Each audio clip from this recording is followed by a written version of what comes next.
Before we go to Ralph Reed, here are some other important stories to share with you. The dispute among the German bishops over intercommunion has been left in limbo by Pope Francis when he abstained from ruling on the matter.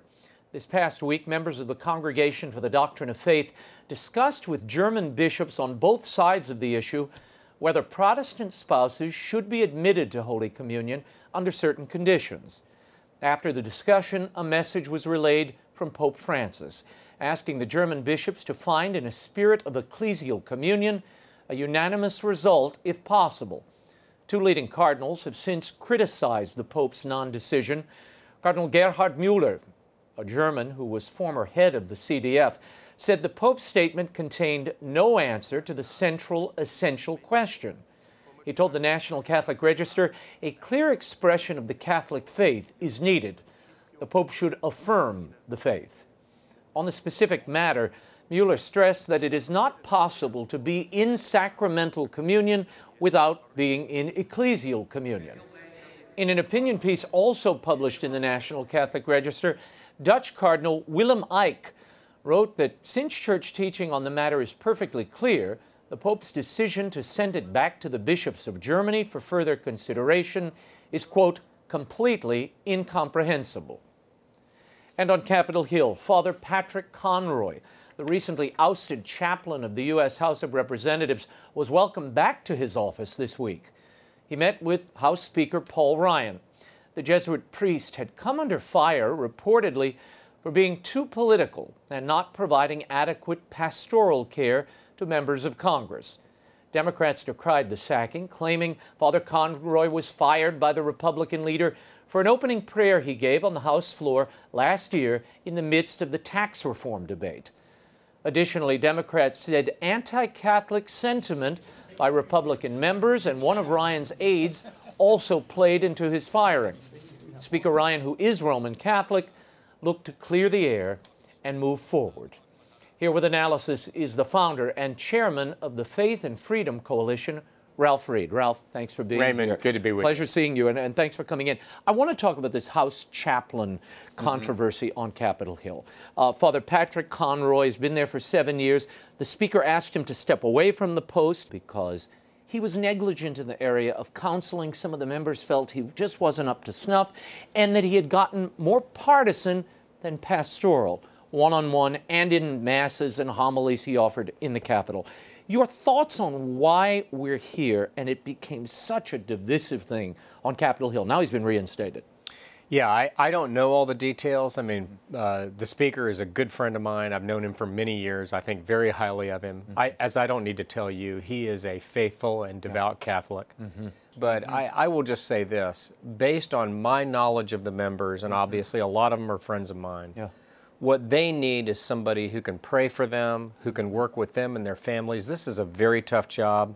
They're commuting, they're under fire, they're having to raise money for their campaigns and vote and you know, travel, and it's an extremely difficult job that puts a lot of strain on marriages and families. And I think the most important thing for the chaplain in either chamber is to have a pastor's heart and to be able to really be there for those people in their moment of need. Well, I think some were trying to politicize this when it happened, and we saw that, well, everything in this town gets politicized. And if you talk to members, as you and I do, I spoke to about 8 members the week this happened, some of whom complained about Father Conroy, and they said, look, I went to him in this matter. I was having a family difficulty, and I felt he just wasn't all that concerned about me.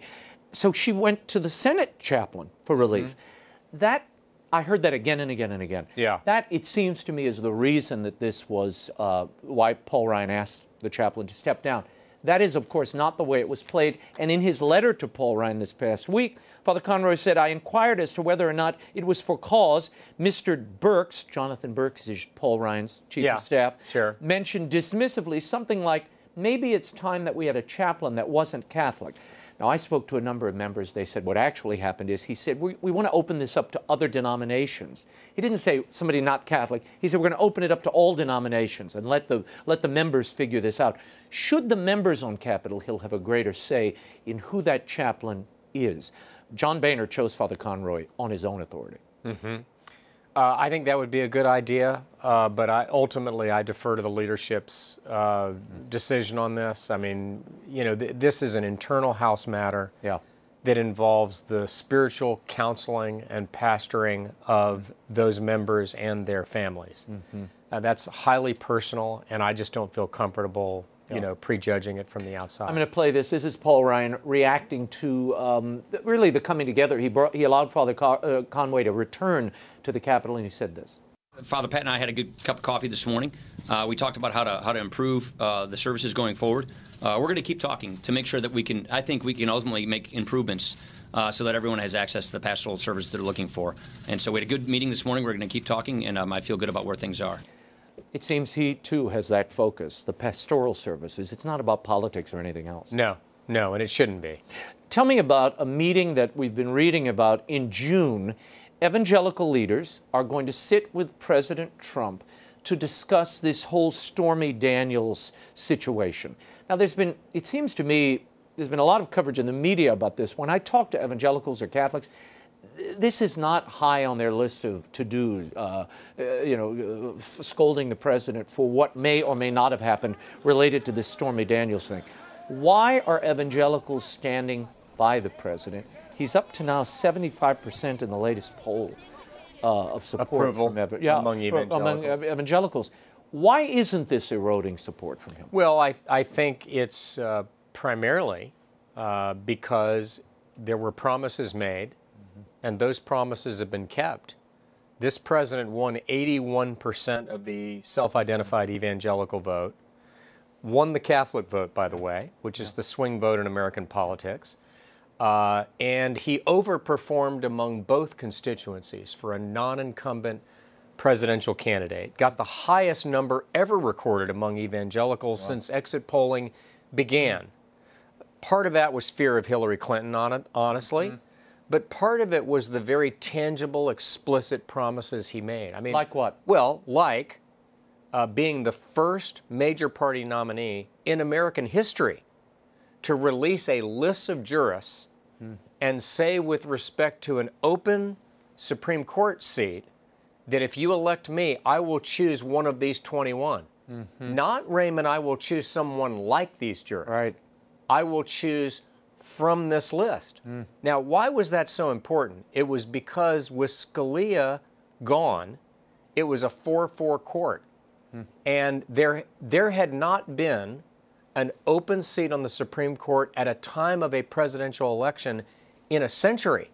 So that was a big deal. His pro-life promises, when he was in the debate with Hillary Clinton and was asked about late-term abortion, and she was dismissive. And he said, and I'm paraphrasing, what she just said is she would be okay with ripping the baby from its mother's womb just before it was born. Right. She may be okay with that. I am not. Now, Raymond, if you look at all those promises, and then you look at what he's done to work to defund Planned Parenthood under the Medicaid program, what he's done in moving the embassy from Tel Aviv to Jerusalem, very important. Withdrawing from the Iran nuclear deal, appointing Neil Gorsuch to the U.S. Supreme Court, who was on the list of 21. We are proud of the our 16 religious appellate court judges that he has appointed. By the way, 2 of whom were on that list of 21. Yeah. Don Willett from the state Supreme Court in Texas. These, look, from a policy and personnel standpoint, leaving aside for a minute one's personal political views of Donald Trump, this has been an extremely faith-friendly, pro-life administration that has kept its promises to the voters. And that's a big deal. So why are they having a sit-down with him in June, evangelical leaders? Are you part of that? Well, I've heard about that meeting. It's not clear to me that that meeting is going to happen. Okay. I would think it is highly unlikely that if such a meeting does happen, that people are going to ask him about unsubstantiated personal allegations from 10 or 12 years ago. My own view is, look, I said in the 1990s when Bill Clinton was president, I said this in a book, and I said it in an op-ed in Newsweek when Newsweek was still in print business. magazine. When you could still find it on the news. When you could still find it. I said that some of the criticism of Bill Clinton had been harsh and personal, and therefore risk damage to the office that he occupied, and that we should stay focused as a faith community on policy. Policy, yeah. And I went on to say, Raymond, and this is a direct quote, if Bill Clinton is a sinner, then he is no worse than you or me. Now, I would like to see the liberal faith leader who's willing to say that now about Donald Trump. I think we ought to stay focused on policy and leave those kinds of judgments to individual voters. Well, it's also, and I've heard some say, look, if a president does something while president in office, that is of national importance. What a man or woman might have done in their previous life, you can't go back and remake the past. And the fact is he was elected after that. So what impact does that have on the national conversation or national policy today? It doesn't. Yeah, really. And there's a lot of revisionist history going on about the faith community's response to Bill Clinton's personal imbroglios. If you go back and look at what happened in impeachment, it wasn't whether he was whether he was with a woman who was not his wife. It was suborning of perjury. It was participating in the filing of a false affidavit. It was obstruction of justice. And it was lying under oath and committing perjury himself. Now, those kinds of official misdeeds are going to lead to some kind of an official response. What the attacks on Donald Trump, if true, would be disappointing. But they are not disqualifying unless you can demonstrate some sort of an official connection to his public and official duties. Before I let you go, I want to talk about this White House Office of Faith and Opportunity that the president initiated just last week. You were there. Many evangelical Catholic leaders were present as well. What does it really mean, though? Because to my eye, the president has not appointed a director of this office, and there are many adjacent offices at the various agencies of the government that also have no leadership. So what does it really mean that he's restarted this office? Well, what it means is two things. Number one, Obama diminished the faith-based program and the initiative. He moved it over to the Department of Health and Human Services. He basically moved it out of the White House. The director of this office, once appointed, and I think that is going to be soon, is going to report not directly to the president, but it's going to be a virtually direct report. And the other thing that's going to happen is this office has been given a new mission and responsibility to ensure not only that the faith-based armies of compassion that are out there ministering to the homeless and the left behind and the marginalized every single day, and 90% of the charitable work done in America today is done particularly to the poor, mostly by churches in the faith-based community. Not only is it going to assure that they're no longer discriminated against when it comes to funding for that work, but even more importantly, it's going to ensure that religious freedom and religious liberty are respected throughout the federal government. The execution of those responsibilities. And I think that's a really big deal, and I commend the president for doing it. Before we part, the Boy Scouts, the Church of Latter-day Saints came out today and said they're severing their relationship with the Boy Scouts. They constitute 20% of scouting. 70% of scouting is made up of faith-based groups. What reaction do you think the rest of the faith-based community might have to this? And it's a combination, I think, if you read between the lines of the Mormon statement.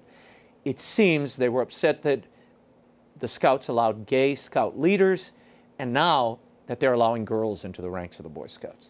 Yeah, well, speaking as somebody who grew up in Troop 77 in Toccoa, Georgia, and is an Eagle Scout and has served on the board of my local council, I'm very disappointed. And I think that the Boy Scouts, when they took the stand that they took with regard to gay Scouts and Scoutmasters, did the right thing for the purpose of shepherding and protecting the young boys who were their charge. I think it was the right thing to do. They reversed course on that, and now there have been women leaders for some time. I went with my sons to Scout camp, and they were there then, and they do a great job.